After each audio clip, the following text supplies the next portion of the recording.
بسم اللہ الرحمن الرحیم۔ حضرت ابو ہریرہ رضی اللہ عنہ کا ذکر ہو رہا تھا۔ حضرت ابو ہریرہ رضی اللہ عنہ نے 3 سال سے کچھ زیادہ عرصہ اصحاب صفہ کی مقدس جماعت کے ایک ممتاز رکن اور درسگاہ نبوی کے ایک درویش طالب علم کی حیثیت سے گزارا۔ اس دور میں دوسرے اصحاب صفہ کی طرح انہوں نے بھی سخت مصیبتیں برداشت کی۔ اس سلسلے میں ان سے کئی احادیث مروی ہیں، ان میں سے کچھ بیان کرتے ہیں۔ فرماتے ہیں، میرا یہ حال تھا کہ جہاں کچھ میرے پیٹ میں پڑ جاتا فوراً رسول اللہ صلی اللہ علیہ وسلم کی خدمت میں حاضر ہو جاتا۔ نہ میں نے کبھی خمیر روٹی کھائی، نہ عمدہ لباس پہنا، نہ میرا کوئی خادم تھا نہ خادمہ۔ بعض اوقات جب بھوک ستاتی تو کسی صاحب سے قرآن کی کوئی آیت پوچھتا، حالانکہ وہ آیت مجھے خود یاد ہوتی۔ مقصد یہ ہوتا تھا کہ شاید وہ میری طرف متوجہ ہو کر مجھے کھانا کھلا دیں گے۔ میں ان 70 اصحاب صفہ میں سے تھا جن میں سے کسی کے پاس اوڑھنے کے لیے چادر تک نہ تھی۔ ہر شخص کے پاس ایک داری دار لنگی یا کمبل ہوتا تھا جسے وہ اپنی گردن سے باندھے رکھتا تھا۔ یہ لوگ بھوک سے بھی پریشان رہتے تھے۔ نماز کے وقت کے علاوہ ان میں سے کوئی گھر سے نکل کر مسجد نبوی کا رخ کرتا تو اس کا واحد سبب بھوک ہوتی تھی۔ اکثر ایسا ہوتا کہ وہاں اسی حال میں مبتلا کچھ اور لوگ بھی مل جاتے تھے۔ ایک دن میں اسی حال میں مسجد پہنچا تو کچھ لوگ ملے۔ انہوں نے پوچھا، ابو ہریرہ تم اس وقت کیسے آئے؟ میں نے کہا، بھوک کی وجہ سے آ رہا ہوں۔ وہ کہنے لگے، خدا کی قسم ہمیں بھی بھوک ہی یہاں لائی ہے۔ چنانچہ طے ہوا کہ چلو رسول اللہ صلی اللہ علیہ وسلم کی خدمت میں چلے۔ بس ہم سب اٹھ کر چلے اور رسول اللہ صلی اللہ علیہ وسلم کی خدمت میں حاضر ہوئے۔ آپ نے پوچھا، اس وقت کیسے آئے ہو؟ عرض کی، یا رسول اللہ صلی اللہ علیہ وسلم بھوک لائی ہے۔ رسول اللہ صلی اللہ علیہ وسلم نے کھجوروں کا ایک طبق منگوایا اور ہم میں سے ہر شخص کو 2 کھجوریں دی اور فرمایا، یہ 2 کھجوریں تمہیں آج کے لیے کافی ہوں گی۔ میں نے ایک کھجور کھائی اور دوسری اپنے دامن میں رکھ لی۔ رسول اللہ صلی اللہ علیہ وسلم نے فرمایا، ابو ہریرہ تم نے یہ کھجور کس لیے اٹھا کر رکھ لی؟ میں نے عرض کیا، یا رسول اللہ صلی اللہ علیہ وسلم یہ میں نے اپنی والدہ کے لیے رکھی ہے۔ آپ نے فرمایا، تم اس کو کھا لو، ہم تمہاری والدہ کے لیے بھی تم کو 2 کھجوریں دیں گے۔ چنانچہ میں نے وہ کھجور بھی کھا لی اور آپ نے مجھے اپنی والدہ کے لیے 2 کھجوریں اور عنایت فرمائی۔ بعض دفعہ بھوک کی شدت کی وجہ سے حضرت ابو ہریرہ رضی اللہ عنہ کمر سیدھی نہ کر سکتے تھے۔ اس حالت میں پیٹ پر پتھر باندھ لیتے اور کونی سے زمین پر ٹیک لگا کر نیم دراز ہو جاتے تھے۔ فرماتے ہیں کہ ایک دن میں اسی حالت میں شہر عام پر پڑا تھا کہ حضرت ابو بکر رضی اللہ عنہ میرے پاس سے گزرے۔ میں نے ان سے قرآن مجید کی ایک آیت کے بارے میں دریافت کیا۔ مقصد یہ تھا کہ وہ مجھے ساتھ چلنے کو کہیں گے اور کچھ کھلا دیں گے، لیکن وہ جو ہی گزر گئے مجھے ساتھ نہیں لیا۔ ان کے بعد حضرت عمر گزرے، انہوں نے بھی ایسا ہی کیا، یہاں تک کہ رسول اللہ صلی اللہ علیہ وسلم کا ادھر سے گزر ہوا۔ آپ نے میرے چہرے سے بھوک کا اندازہ فرما لیا۔ ارشاد ہوا، ابو ہریرہ ہے۔ میں نے عرض کیا، میں حاضر ہوں یا رسول اللہ صلی اللہ علیہ وسلم۔ پھر میں آپ کے ساتھ آپ کے خانہ اقدس میں پہنچا۔ آپ نے وہاں ایک پیالے میں دودھ رکھا ہوا پایا۔ گھر والوں سے دریافت فرمایا، یہ کہاں سے آیا ہے؟ جواب ملا، فلاں صاحب نے آپ کے لیے بھیجا ہے۔ حضور صلی اللہ علیہ وسلم نے مجھ سے فرمایا، ابو ہریرہ اہل صفہ کے پاس جاؤ اور سب کو بلا لو۔ اہل صفہ اسلام ہی کے مہمان تھے، نہ ان کا گھر تھا اور نہ ان کے پاس مال تھا۔ جب رسول اللہ صلی اللہ علیہ وسلم کے پاس کوئی صدقہ آتا تو آپ اس کو ان کے پاس بھیج دیتے اور خود اس میں سے کچھ استعمال نہ فرماتے، اور جب آپ کے پاس کوئی ہدیہ آتا تو اسے استعمال فرماتے اور اہل صفہ کو بھی شریک کر لیتے۔ حضرت ابو ہریرہ رضی اللہ عنہ کہتے ہیں کہ اس وقت مجھے رسول اللہ صلی اللہ علیہ وسلم کا ان لوگوں کو بلانے کے لیے بھیجنا کچھ گناہ معلوم ہوا۔ میں نے اپنے جی میں کہا کہ میرا خیال تھا کہ یہ دودھ مجھے کو ملے گا اور اسے پی کر کچھ قوت آئے گی، بھلا اتنے سے دودھ سے تمام اہل صفہ کا کیا بنے گا؟ لیکن رسول اللہ صلی اللہ علیہ وسلم کے ارشاد کی تعمیل ضروری تھی۔ میں اہل صفہ کے پاس آیا اور ان سے کہا کہ تمہیں رسول اللہ صلی اللہ علیہ وسلم بلا رہے ہیں۔ تمام اہل صفہ حضور صلی اللہ علیہ وسلم کے کاشان اقدس میں حاضر ہو گئے۔ جب وہ سب بیٹھ گئے تو رسول اللہ صلی اللہ علیہ وسلم نے فرمایا، ابو ہریرہ اس پیالے کو لو اور ہر شخص کو دودھ پلاؤ۔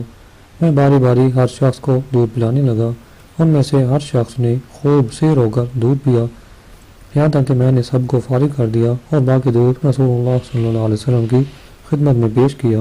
آپ نے مسکراتے ہوئے سر اٹھایا اور فرمایا، اب میں اور تم باقی رہے۔ میں نے عرض کیا، جی ہاں یا رسول اللہ صلی اللہ علیہ وسلم۔ آپ نے فرمایا، لو پیو۔ میں نے پیا۔ آپ نے فرمایا، پیو۔ میں نے پھر پیا۔ آپ فرماتے رہے، پیو، اور میں پیتا رہا، یہاں تک کہ میں نے عرض کی، یا رسول اللہ صلی اللہ علیہ وسلم، قسم ہے اس ذات کی جس نے آپ کو حق کے ساتھ مبعوث کیا، اب مزید گنجائش نہیں ہے۔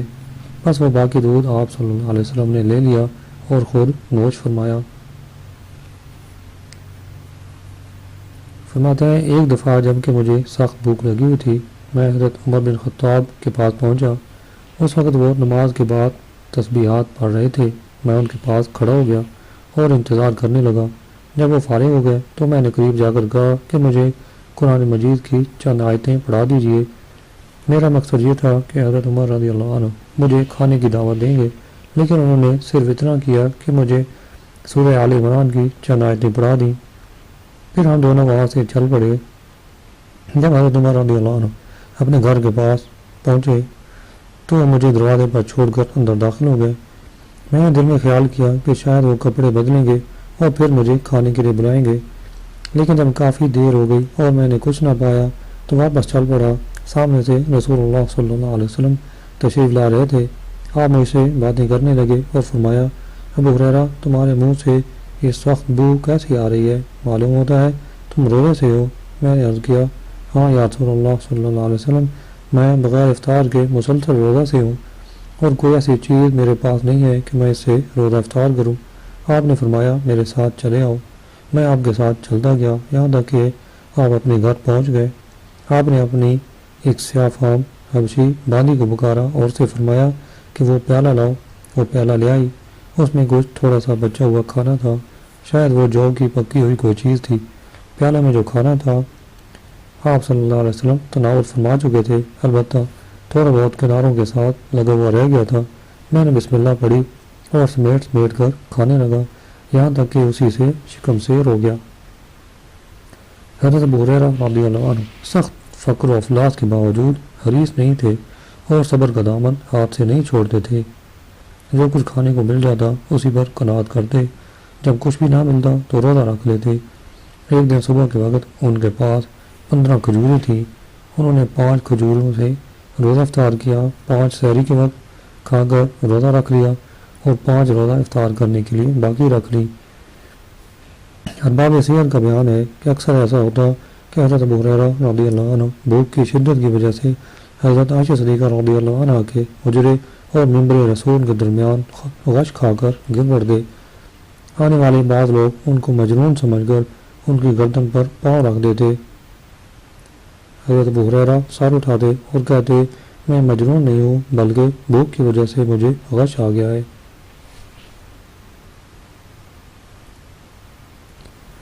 بعض روایات سے ظاہر ہوتا ہے کہ حضرت ابو ہریرہ رضی اللہ عنہ امیر المومنین حضرت عمر فاروق رضی اللہ عنہ کے عہد خلافت میں امارت بحرین پر فائز ہونے تک فقر و فاقہ کی زندگی گزارتے رہے۔ امارت بحرین کے منصب پر فائز ہونے کے بعد وہ آسودہ حال ہو گئے۔ وہاں سے واپس آنے کے بعد بھی ان کے حالات اچھے رہے، غالباً حکومت کی طرف سے وظیفہ بھی مقرر ہو گیا تھا۔ رحمت عالم صلی اللہ علیہ وسلم کے علمی سرچشمہ سے قصب فیض کے ساتھ ساتھ حضرت ابو ہریرہ رضی اللہ عنہ حضور صلی اللہ علیہ وسلم کی ہر قسم کی خدمت نہایت ذوق و شوق سے انجام دیتے اور اسے اپنے لیے باعث سعادت سمجھتے۔ ان سے روایت ہے کہ رسول اللہ صلی اللہ علیہ وسلم جب استنجے کو جاتے تو میں آپ کو پانی لا کے دیتا تھا۔ پانی کے برتن تورا میں جو کانسی یا پتھر سے بنا ہوا ایک برتن ہوتا تھا، یا رقوہ میں یعنی چمڑے کے چھوٹے مشغیلے میں، تو آپ صلی اللہ علیہ وسلم اس سے طہارت کرتے تھے، پھر اپنے ہاتھ کو زمین کی مٹی پر ملتے تھے، پھر میں دوسرا برتن پانی کا لاتا تھا تو آپ صلی اللہ علیہ وسلم اس سے وضو فرماتے تھے۔ ایک اور حدیث میں فرماتے ہیں کہ مجھے معلوم ہوا کہ رسول اللہ صلی اللہ علیہ وسلم روزہ سے ہیں۔ میں نے کچھ کھجوریں کدو کے برتن میں بھگو دیں اور جب افطار کا وقت ہوا تو میں نے کھجوروں کو یہ شیرہ آپ کی خدمت میں پیش کیا۔ آپ نے اسے دیکھا تو وہ شیرہ جوش میں آ رہا تھا اور اس میں نشہ کی کیفیت پیدا ہو چکی تھی۔ رسول اللہ صلی اللہ علیہ وسلم نے فرمایا، اس کو دیوار پر مارو، اس کو تو وہ شخص پیتا ہے جو اللہ اور روز آخرت پر یقین نہ رکھتا ہو۔ حضرت ابو ہریرہ رضی اللہ عنہ کی نیت یہ تھی کہ افطار کے وقت حضور صلی اللہ علیہ وسلم کی خدمت میں یہ مشروب پیش کر کے آپ کو رات پہنچائی جائے۔ یہ الگ بات ہے کہ جب یہ مشروب جوش مار گیا اور حضور صلی اللہ علیہ وسلم نے اسے پھینکنے کا حکم دیا۔ نبی کریم صلی اللہ علیہ وسلم کو حضرت ابو ہریرہ پر بہت اعتماد تھا۔ آپ اصحاب صفہ میں کوئی چیز تقسیم فرمانا چاہتے تو بسا اوقات حضرت ابو ہریرہ کی وساطت سے تقسیم فرماتے، اور اگر اصحاب صفہ کو کسی جگہ بلانا چاہتے تو اکثر حضرت ابو ہریرہ کو ارشاد فرماتے کہ وہ انہیں بلا لائیں۔ اسی طرح آپ صلی اللہ علیہ وسلم کبھی کبھی حضرت ابو ہریرہ کو بطور خاص کوئی حدیث سناتے اور پھر انہیں حکم دیتے کہ اس حدیث کا عام لوگوں میں اعلان کر دو۔ مختصر یہ کہ حضرت ابو ہریرہ رضی اللہ عنہ درسگاہ نبوی کے ایک درویش طالب علم اور آپ کے جانثار ہی نہیں بلکہ آپ کے مستعد اور مخلص خادم بھی تھے، اور بلا شبہ خدمت رسول بھی ان کی زندگی کا ایک روشن پہلو ہے۔ حضرت ابو ہریرہ رضی اللہ عنہ اپنی والدہ سے بے حد محبت تھی اور وہ ان کی خدمت اور اطاعت میں کوئی دقیقہ فروغ گزاشت نہ کرتے۔ انہیں اس بات کا گہرا احساس تھا کہ ماں جوانی میں بیوہ ہو گئی ہیں اور انہوں نے بڑے جوکھوں سے ان کی پرورش کی تھی، اس لیے وہ ان کے ادب و احترام میں کوئی کسر اٹھا نہ رکھتے تھے اور کبھی کوئی ایسی بات نہ کرتے جس سے ان کی دل آزاری ہو۔ ماں بھی فرما بردار فرزند پر جان چھڑکتی تھی، لیکن جب حضرت ابو ہریرہ رضی اللہ عنہ نے اسلام قبول کیا تو ماں نے بیٹے کا ساتھ نہ دیا، کیونکہ وہ پرانے خیال کی خاتون تھی اور اپنا آبائی مذہب ترک کرنا انہیں کسی صورت میں گوارا نہ تھا۔ تاہم حضرت ابو ہریرہ رضی اللہ عنہ نے ان کے ادب و احترام میں کوئی کمی نہ کی اور برابر ان کی خدمت کرتے رہے۔ جب انہوں نے اپنے وطن سے مدینہ منورہ کی طرف ہجرت کی تو والدہ کو بھی ساتھ لے لیا۔ مدینہ منورہ پہنچ کر وہ اپنے آبائی مذہب سے سختی کے ساتھ چمٹی رہیں۔ ان کے شرک کی وجہ سے حضرت ابو ہریرہ دل ہی دل میں کڑتے رہتے اور ان کو بڑی نرمی سے اسلام قبول کرنے کی ترغیب دیتے اور اس کے محاسن و برکات سے ان کو آگاہ کرتے رہے، لیکن ان پر کوئی اثر نہ ہوتا۔ آخر ایک دن بی بی امیمہ کی نعمت اسلام سے بہرایاب ہونے کا وقت آ ہی گیا۔ اس دن جب حضرت ابو ہریرہ رضی اللہ عنہ نے ماں کو دعوت اسلام دی تو انہوں نے نہ صرف اس دعوت کو ٹھکرا دیا بلکہ رسول کریم صلی اللہ علیہ وسلم کی شان میں بھی بہت برے الفاظ کہہ بیٹھی۔ ادھر حضرت ابو ہریرہ رضی اللہ عنہ کو حضور صلی اللہ علیہ وسلم سے بے پناہ عقیدت اور محبت تھی۔ ان کو ماں کی باتوں سے سخت صدمہ پہنچا۔ روتے ہوئے حضور صلی اللہ علیہ وسلم کی خدمت میں حاضر ہوئے، واقعہ عرض کیا اور درخواست کی، یا رسول اللہ صلی اللہ علیہ وسلم، بارگاہ عزی میں دعا کیجیے کہ وہ رحیم و کریم میری والدہ کو قبول حق کی توفیق دے۔ حضور صلی اللہ علیہ وسلم نے اسی وقت دعا کی، الہی ابو ہریرہ کی ماں کو ہدایت دے۔ حضرت ابو ہریرہ رضی اللہ عنہ گھر واپس آئے تو دیکھا کہ دروازہ بند ہے اور اندر سے پانی گرنے کی آواز آ رہی ہے۔ وہ سمجھ گئے کہ ماں غسل کر رہی ہے۔ تھوڑی دیر بعد انہوں نے دروازہ کھٹکھٹایا تو والدہ نے اس حالت میں دروازہ کھولا کہ دوسرے کپڑے پہن چکی تھی لیکن سر پر دوپٹہ نہیں دیا تھا۔ جو ہی حضرت ابو ہریرہ نے گھر کے اندر قدم رکھا، ماں بولی، اشہد ان لا الہ الا اللہ واشہد ان محمدا عبدہ ورسولہ۔ حضرت ابو ہریرہ فرط مسرت سے بے خود ہو گئے، خوشی کے آنسو بہاتے ہوئے بارگاہ رسالت میں حاضر ہوئے اور عرض کیا، یا رسول اللہ صلی اللہ علیہ وسلم، بشارت ہو کہ آپ کی دعا قبول ہوئی اور اللہ تعالیٰ نے میری ماں کو ہدایت بخشی۔ حضور صلی اللہ علیہ وسلم یہ خبر سن کر بہت خوش ہوئے اور اللہ تعالیٰ کا شکر ادا کیا۔ اب حضرت ابو ہریرہ نے استدعا کی، یا رسول اللہ، دعا فرمائیے کہ اللہ تعالیٰ سب مومنین اور مومنات کے دل میں میری اور میری والدہ کی محبت پیدا کر دے۔ حضور صلی اللہ علیہ وسلم نے دعا فرمائی اور اس دعا کا یہ اثر ہوا کہ خود حضرت ابو ہریرہ کے قول کے مطابق جو مومن عورت یا مرد ان کے بارے میں سنتا ان سے محبت کرنے لگتا۔ حضرت امیمہ رضی اللہ عنہ بہت خوش قسمت تھی کہ اللہ تعالیٰ نے انہیں حضرت ابو ہریرہ رضی اللہ عنہ جیسا مؤدب اور اطاعت گزار فرزند بخشا تھا۔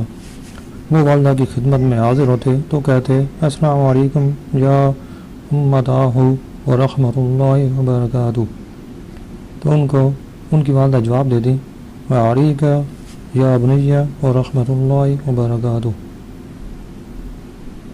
پھر حضرت ابو ہریرہ کہتے اماں جان اللہ آپ کو بہتر بدلہ دے، کیا اپنی بچپن میں مجھے پالا پوسا؟ ماں جواب دیتی اے بیٹے اللہ تجھے بھی اچھا بدلہ دے کہ تو نے بڑے ہو کر میرے ساتھ بہت اچھا برتاؤ کیا۔ حضرت ابو ہریرہ رضی اللہ عنہ کو والدہ سے جس قدر تعلق کی خاطر تھا، اس کا اندازہ اس واقعہ سے کیا جا سکتا ہے کہ ایک دفعہ وہ چند دوسرے اصحاب صفہ کے ساتھ بھوک سے پریشان ہو کر بارگاہ رسالت میں حاضر ہوئے۔ حضور صلی اللہ علیہ وسلم نے پوچھا اس وقت کیسے آنا ہوا؟ عرض کیا یا رسول اللہ بھوک کھینچ لائی ہے۔ حضور صلی اللہ علیہ وسلم نے کھجوروں کا ایک طباق منگوایا اور ہر شخص کو 2 کھجوریں دے کر فرمایا یہ 2 کھجوریں کھاؤ اور اس کے بعد پانی پیو، یہ 2 کھجوریں تمہیں آج کے لیے کافی ہوں گی۔ حضرت ابو ہریرہ نے ایک کھجور کھا لی اور دوسری اپنے دامن میں اٹھا کر رکھ لی۔ حضور صلی اللہ علیہ وسلم نے پوچھا ابو ہریرہ تم نے یہ کھجور کس لیے دامن میں رکھ لی؟ انہوں نے عرض کی یا رسول اللہ اپنی والدہ کے لیے۔ ارشاد ہوا تم یہ کھجور کھا لو، ہم تمہاری والدہ کے لیے بھی تم کو 2 کھجوریں دیں گے۔ انہوں نے تعمیل ارشاد کی اور حضور صلی اللہ علیہ وسلم نے انہیں 2 کھجوریں اور عطا کی تاکہ اپنی والدہ کی خدمت میں پیش کر سکے۔ حضرت ابو ہریرہ رضی اللہ عنہ زندگی بھر والدہ کے خدمت گزار رہے اور جب تک وہ حیات رہی ان کی تنہائی اور بڑھاپے کے خیال سے حج کے لیے بھی نہ گئے۔ کیا سے غالب ہے کہ ان کی والدہ بہت ضعیف ہوں گی اور ان کی زندگی میں حضرت ابو ہریرہ نے صرف اس وجہ سے حج نہیں کیا کہ ان کو بڑھاپے میں تنہا چھوڑنے سے تکلیف ہوگی اور اس عمر میں ان کو دیکھ بھال کی سخت ضرورت ہے۔ اس سلسلے میں علامہ ابن سعد کا بیان ہے کہ حضرت ابو ہریرہ رضی اللہ عنہ والدہ کی خدمت گزاری کے خیال سے حج پر نہیں گئے اس وقت تک کہ وہ فوت ہو گئی۔ بعض علماء نے یہ خیال ظاہر کیا ہے کہ ابن سعد کی روایت میں حج سے مراد نفلی حج ہے کیونکہ فرض حج کی سعادت وہ سن 9 ہجری میں اور 10 ہجری میں حاصل کر چکے تھے۔ دوسری طرف جب ہم دیکھتے ہیں کہ ابی ہریرہ حضرت میمنہ رضی اللہ عنہ کا سال وفات کسی نے بیان نہیں کیا تو پھر یہ کیا سرائی بھی کی جا سکتی ہے کہ وہ 9 ہجری میں حج اکبر سے پہلے وفات پا چکی تھی یا سعادت مند فرزند ان کو اپنے ساتھ حج پر لے گئے ہوں گے۔ جہاں تک نفلی حج کا تعلق ہے تو اس کا موقع حضرت ابو ہریرہ رضی اللہ عنہ کو عہد رسالت کے بعد ہی ملا ہوگا۔ سن 10 ہجری میں حضرت ابو ہریرہ رضی اللہ عنہ کو حجۃ الوداع میں رسول کریم صلی اللہ علیہ وسلم کی ہم رکابی کا شرف حاصل ہوا۔ 9 ہجری کے حج کی طرح حجۃ الوداع میں بھی ان کی شرکت پر تمام ارباب سیر کا اتفاق ہے۔ حجۃ الوداع کے سلسلے میں حضرت ابو ہریرہ رضی اللہ عنہ سے چند احادیث میں مروی ہیں، ان میں سے کچھ بیان کر دیتے ہیں۔ رسول اللہ صلی اللہ علیہ وسلم نے حجۃ الوداع کے سفر میں ایک شخص کو دیکھا جو اپنے قربانی کے جانور کو ہنکائے ہوئے لے جا رہا تھا۔ آپ نے اس سے فرمایا اس پر سوار ہو جا۔ اس نے عرض کیا یہ قربانی کا جانور ہے۔ آپ نے پھر فرمایا اس پر سوار ہو جا۔ اس نے پھر یہی کہا کہ یہ قربانی کا جانور ہے۔ آپ نے تیسری بار فرمایا اس پر سوار ہو جا۔ اس نے پھر یہی کہا کہ یہ قربانی کا جانور ہے۔ آپ نے فرمایا سوار ہو جا تو تجھ پر افسوس ہے۔ رسول اللہ صلی اللہ علیہ وسلم کو روخا کے مقام پر ایک قافلہ ملا۔ آپ نے پوچھا تم کون لوگ ہو؟ انہوں نے کہا ہم مسلمان ہیں۔ پھر قافلے والوں نے پوچھا تم کون ہو؟ آپ نے فرمایا میں اللہ کا رسول ہوں۔ ایک عورت نے اپنے بچے کو دکھا کر آپ سے پوچھا کیا اس بچہ پر بھی حج ہے؟ آپ نے فرمایا ہاں اور تجھ کو بھی ثواب ہے۔ حضور صلی اللہ علیہ وسلم کے جواب کا مطلب یہ تھا کہ اگر وہ خاتون بچی کو ساتھ لے کر حج کر لے تو بچی کو بھی حج کا ثواب مل جائے گا اور ماں بھی اس ثواب میں شریک ہوگی۔ قبیلہ خصم کی ایک عورت نے رسول اللہ صلی اللہ علیہ وسلم سے عرض کیا یا رسول اللہ صلی اللہ علیہ وسلم اللہ تعالیٰ کے فرض حج نے میرے بوڑھے باپ کو پا لیا، یعنی اللہ نے اپنے بندوں پر حج کو فرض کیا ہے اور وہ فرض میرے باپ پر اس وقت عائد ہوا ہے جب وہ بہت بوڑھا ہو چکا ہے اور چلنے پھرنے سے قاصر ہے، کیا میں اس کی طرف سے حج کر لوں؟ آپ نے فرمایا ہاں، اور یہ حجۃ الوداع کا واقعہ ہے۔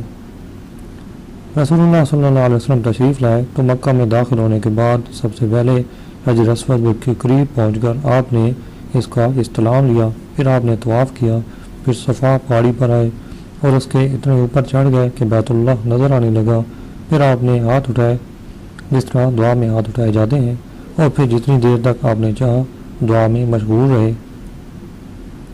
حضرت ابو ہریرہ رضی اللہ عنہ نہ صرف علم و فضل کے اعتبار سے نہایت بلند مقام پر فائز تھے، بلکہ رائے حق کے ایک سرفروش مجاہد بھی تھے۔ عہد رسالت میں پہلی مرتبہ غزوہ خیبر میں شریک ہوئے۔ اس کے بعد جن غزوات و سرایہ میں شریک ہوئے ان کی تفصیل یہ ہے۔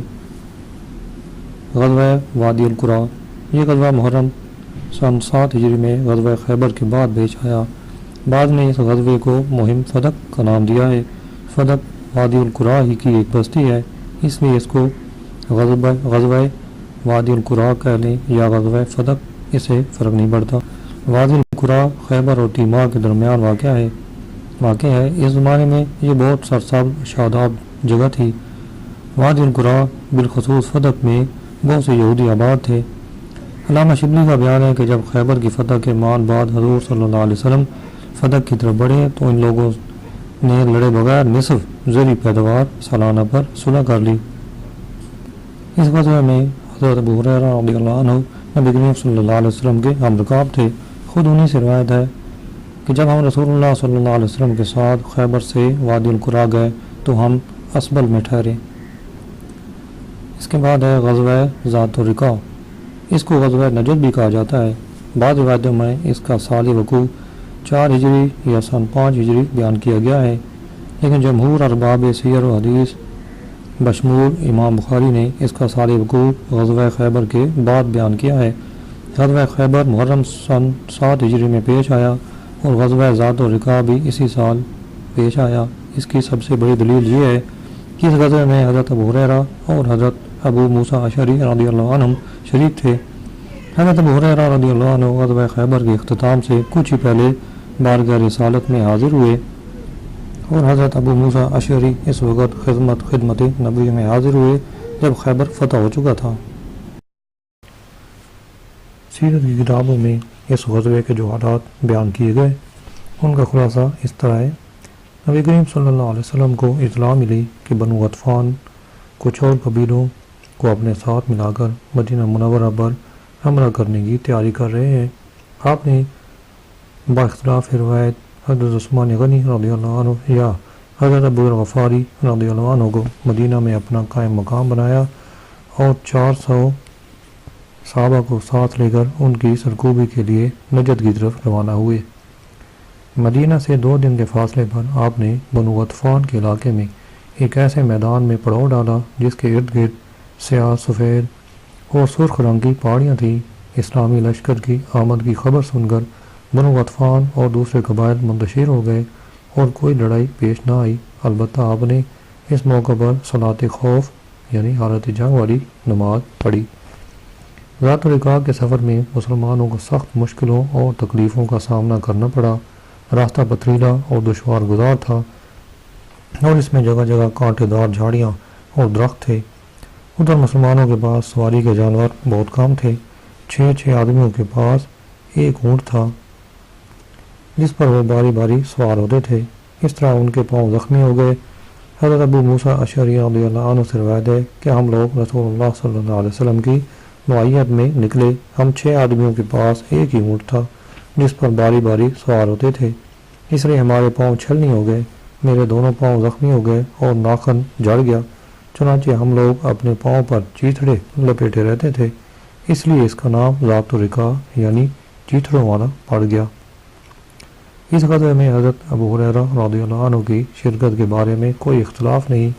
صحیح بخاری میں خود حضرت ابو ہریرہ رضی اللہ عنہ سے روایت ہے، میں نے رسول اللہ صلی اللہ علیہ وسلم کے ساتھ غزوہ نجد میں صلاۃ خوف پڑھی ہے اور حضرت ابو ہریرہ نبی کریم صلی اللہ علیہ وسلم کی خدمت میں جنگ خیبر کے موقع پر حاضر ہوئے۔ اس کے بعد ہے غزوہ فتح مکہ۔ رمضان المبارک سن 8 ہجری میں حضرت ابو ہریرہ رضی اللہ عنہ کو ان 10,000 قدوسیوں میں شامل ہونے کا شرف حاصل ہوا جو فتح مکہ کے موقع پر رحمت عالم صلی اللہ علیہ وسلم کے ہم رکاب تھے اور جن کا ذکر صدیوں پہلے کتاب استثناء کی اس پیشین گوئی میں کیا گیا تھا۔ خداوند سینہ سے آیا اور شعیر سے ان پر طلوع ہوا، کوئی فاران سے وہ جلوہ گر ہوا، 10,000 قدوسیوں کے ساتھ آیا اور اس کے ہاتھ میں ایک آتشی یعنی نورانی شریعت تھی۔ غزوہ فتح مکہ میں حضرت ابو ہریرہ رضی اللہ عنہ کی شمولیت پر تمام ارباب سیر کا اتفاق ہے۔ صحیح بخاری اور دوسری کتب حدیث کی متعدد روایات سے اس کا ثبوت ملتا ہے۔ اس کے بعد ہے غزوہ حنین۔ فتح مکہ کے فوراً بعد غزوہ حنین پیش آیا۔ بعض قرائن سے معلوم ہوتا ہے کہ حضرت ابو ہریرہ رضی اللہ عنہ اس میں بھی رسول کریم صلی اللہ علیہ وسلم کے ہم رکاب تھے۔ صحیح بخاری میں حضرت ابو ہریرہ رضی اللہ عنہ سے روایت ہے، رسول اللہ صلی اللہ علیہ وسلم نے جب حنین کا ارادہ کیا تو فرمایا اگر اللہ نے چاہا تو ہم خیف بنی کنانہ میں ٹھہریں گے جہاں کفار نے کفر پر قائم رہنے کی قسم کھائی تھی۔ بعض روایات میں حضرت ابو ہریرہ رضی اللہ عنہ کی زبانی رسول اللہ صلی اللہ علیہ وسلم کا وہ خطبہ بھی نقل ہوا ہے جو آپ نے حنین سے واپسی پر جیرانہ کے مقام پر دیا تھا اور جس میں آپ نے انصار کے اوصاف بیان فرمائے تھے۔ ان روایتوں سے یہ نتیجہ اخذ کرنا غلط نہیں کہ حضرت ابو ہریرہ رضی اللہ عنہ غزوہ حنین میں بھی شریک تھے۔ جب وہ فتح مکہ میں شریک تھے تو غزوہ حنین میں پیچھے رہنے کی کوئی وجہ نہ تھی۔ اس کے بعد ہے غزوہ تبوک۔ مدینہ منورہ سے کوئی 350 میل دور جانب شمال اور خلیج عقبہ سے 100 میل دور مشرق میں تبوک شمالی عرب کا ایک شہر ہے۔ سن 9 ہجری میں نبی کریم صلی اللہ علیہ وسلم کو خبر ملی کہ رومی فوجیں عرب کی شمالی سرحد پر جمع ہو رہی ہیں۔ آپ نے فیصلہ کیا کہ رومیوں کو سرزمین عرب پر قدم رکھنے کی اجازت نہ دی جائے اور خود آگے بڑھ کر سرحد شام پر ان کا مقابلہ کیا جائے۔ چنانچہ آپ نے صحابہ کرام کو جہاد کی تیاری کا حکم دیا اور اس مقصد کے لیے دل کھول کر روپیہ اور مال و اسباب دینے کی ترغیب بھی دی۔ صحابہ اور صحابیات نے اس موقع پر حیرت انگیز قربانی اور اثار کا مظاہرہ کیا اور اپنی استطاعت سے بھی بڑھ کر مال و اسباب اللہ کی راہ میں نہایت خوش دلی سے پیش کر دیا۔ عورتوں نے اپنے زیور اتار کر دے دیے۔ حضرت عثمان غنی رضی اللہ عنہ نے 1000 دینار، 100 گھوڑے اور 900 اونٹ پیش کیے۔ حضرت عمر فاروق رضی اللہ عنہ گھر کا نصف سامان اٹھا لائے۔ حضرت ابوبکر صدیق رضی اللہ عنہ گھر کا سارا مال اسباب حتیٰ کہ سوئی سلائی بھی لے آئے اور گھر میں جھاڑو پھیر دی۔ حضور صلی اللہ علیہ وسلم نے پوچھا ابو بکر گھر میں بھی کچھ چھوڑا ہے؟ عرض کی اللہ اور اس کے رسول کے سوا کچھ نہیں چھوڑا، میرے لیے یہی کافی ہے۔ غرض ہر مسلمان نے انفاق فی سبیل اللہ میں بڑھ چڑھ کر حصہ لیا۔ اس سال خشک سالی نے قیامت ڈال رکھی تھی اور سارے ملک میں قحط کے آثار تھے۔ اہل مدینہ کی امیدیں اپنے نخلستانوں سے وابستہ تھیں جن میں کھجور کے درختوں پر پھل گدرا چکے تھے اور ان کے اتارنے کا وقت قریب آ پہنچا تھا۔ ان حالات میں تپتے ہوئے بے آب و گیاہ صحراؤں میں 350 میل کا پرصعوبت سفر اختیار کرنا بہت بڑا امتحان تھا جس میں اہل حق پورے اترے اور رجب سن 9 ہجری میں 30,000 مجاہدین نبی کریم صلی اللہ علیہ وسلم کی ہم رکابی میں عازم تبوک ہوئے۔ حضرت ابو ہریرہ رضی اللہ عنہ بھی ان مردان حق میں شامل تھے۔ اسلامی لشکر تبوک پہنچ کر وہاں 20 دن تک رہا لیکن رومی فوج سامنے نہ آئی، اس لیے حضور صلی اللہ علیہ وسلم واپس تشریف لے آئے۔ تبوک کے سفر میں مسلمانوں کو طرح طرح کی مصیبتیں جھیلنی پڑی۔ کہیں انہیں بھوک پیاس نے ستایا تو کہیں جلس دینے والی لو نے، کہیں صحرا کی زہریلی ہواؤں نے ہلکان کیا تو کہیں جلا دینے والی دھوپ نے۔ اس لیے اس غزوے کو جیش اسرہ بھی کہتے ہیں۔ حضرت ابو ہریرہ رضی اللہ عنہ نے یہ ساری تکلیفیں ہنسی خوشی برداشت کی اور غزوہ تبوک میں حضرت ابو ہریرہ رضی اللہ عنہ کی شرکت پر سب کا اتفاق ہے۔ رسول کریم صلی اللہ علیہ وسلم کی رحلت کے بعد سیدنا حضرت ابوبکر صدیق رضی اللہ عنہ سریر آرائے خلافت ہوئے تو دفعتاً سارے عرب میں فتنہ ارتداد کے شعلے بھڑک اٹھے۔ انصار مدینہ، قریش مکہ اور ثقیف طائف کے سوا کوئی قبیلہ ایسا نہ تھا جو تھوڑا یا بہت اس فتنے سے متاثر نہ ہوا ہو۔ اس طرح خلافت اسلامیہ آغاز ہی میں شدید مشکلات سے دوچار ہو گئی، لیکن اللہ تعالیٰ نے خلیفۃ الرسول حضرت ابوبکر صدیق رضی اللہ عنہ کو بے مثال عظیمت و استقامت عطا کی تھی۔ انہوں نے اس فتنے کا ڈٹ کر مقابلہ کیا اور ہر قسم کے رکاوٹوں اور مشکلات کے رقم 10 ماہ کے اندر اندر اس کو کچل کر رکھ دیا۔ اس پرآشوب اور انتہائی نازک زمانے میں جن اصحاب نے حضرت ابوبکر صدیق رضی اللہ عنہ کا ساتھ دیا اور اس تباہ کن فتنے کے استحصال کے لیے کسی قسم کی قربانی سے دریغ نہ کیا۔ وہی سچے اور پکے یا حقیقی معنوں میں مخلص مسلمان تھے۔ وہ اپنی جان و مال، اولاد، ہر شے قربان کر سکتے تھے، لیکن ان کو یہ گوارا نہ تھا کہ اسلام پر کسی قسم کی آ جائے۔ حضرت ابو ہریرہ رضی اللہ عنہ انہی مخلص مومنین میں شامل تھے۔ انہوں نے حضرت ابوبکر صدیق رضی اللہ عنہ کی معیت میں فتنہ ارتداد کے استحصال میں بھرپور حصہ لیا۔ اس سلسلے میں وہ روایت کرتے ہیں کہ نبی کریم صلی اللہ علیہ وسلم نے فرمایا، مجھے اس وقت تک لڑنے کا حکم دیا گیا ہے جب تک لوگ کلمہ طیبہ نہ پڑھیں۔ جب لوگوں نے یہ کلمہ پڑھ لیا تو انہوں نے مجھ سے اپنے خون اور اپنے مال بچا لیے، البتہ اگر اسلام کے کسی حق کی وجہ سے ان کا خون اور مال مباح ہو تو یہ دوسری بات ہے، اور جہاں تک اعمال کے محاسبے کا تعلق ہے تو وہ اللہ تعالیٰ ہی کرے گا۔ جب ارتداد کا فتنہ برپا ہوا تو حضرت عمر فاروق رضی اللہ عنہ نے حضرت ابوبکر صدیق سے کہا، آپ رسول اللہ صلی اللہ علیہ وسلم کے فرمان کے باوجود لوگوں سے کیوں لڑ رہے؟ حضرت ابوبکر صدیق نے جواب دیا، خدا کی قسم میں صلاۃ اور زکوٰۃ میں تفریق نہیں کروں گا، جو ان دونوں میں تفریق کرے گا میں اس سے لڑوں گا۔ پس ہم نے حضرت ابوبکر صدیق کے ساتھ مل کر مرتدین کے خلاف جنگ کی اور بھلائی اسی میں دیکھی۔ فتنہ ردہ کے استحصال کے سلسلے میں مرتدین سے بہت سی خون ریز لڑائیاں ہوئی۔